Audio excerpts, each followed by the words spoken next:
आइए देखते हैं वोकैबुलरी को इम्प्रूव करने के लिए लोग क्या सबसे बड़ी गलती करते हैं, और अगर वो ये गलती ना करें तो अपनी वोकैबुलरी को कैसे जल्दी और बहुत अच्छे से एक्सपैंड कर सकते हैं, बढ़ा सकते हैं। सबसे बड़ी गलती जो लोगों से होती है वो ये सोचते हैं कि आपने एक वर्ड देखा, आपने उसका मीनिंग जाना और बस हो गया काम। हमें वोकैबुलरी ये हमारी एक्टिव वोकैबुलरी में आ गई, ये वर्ड हमें समझ में आ गया।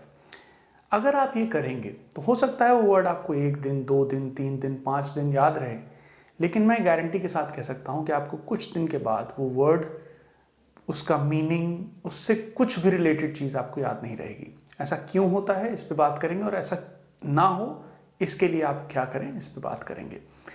वोकैबुलरी एक्सपैंड करना बहुत ज़रूरी है अगर आपको इंग्लिश में फ्लुएंट होना है। बहुत सीधी सी बात है, लैंग्वेज में आप एक्सप्रेस करना चाह रहे हैं अपने थॉट्स, तो आपके पास कम से कम एक लिमिटेड नंबर ऑफ वर्ड्स होने ही चाहिए। अगर वो नहीं है, एक सर्टेन सेट ऑफ नंबर्स आपके पास नहीं है, तो कहीं ना कहीं आप अपनी बात को कहने में सक्षम नहीं रहेंगे।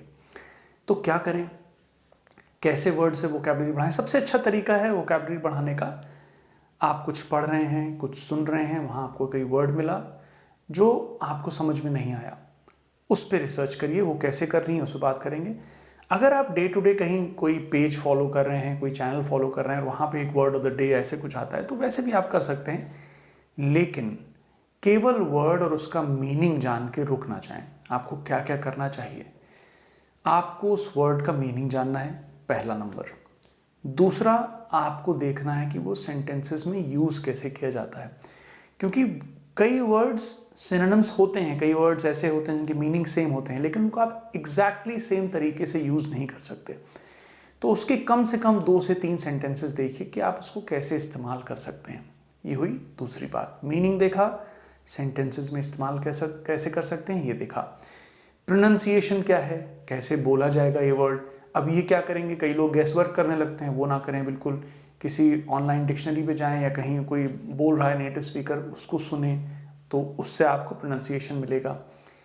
इतना काम आप कम से कम करेंगे, मीनिंग, सेंटेंस और प्रोनाउंसिएशन, और उसको यूज़ करेंगे कुछ दिन तक। छोटे छोटे सेंटेंसेस बना लीजिए और उसको इस्तेमाल करने की कोशिश करिए।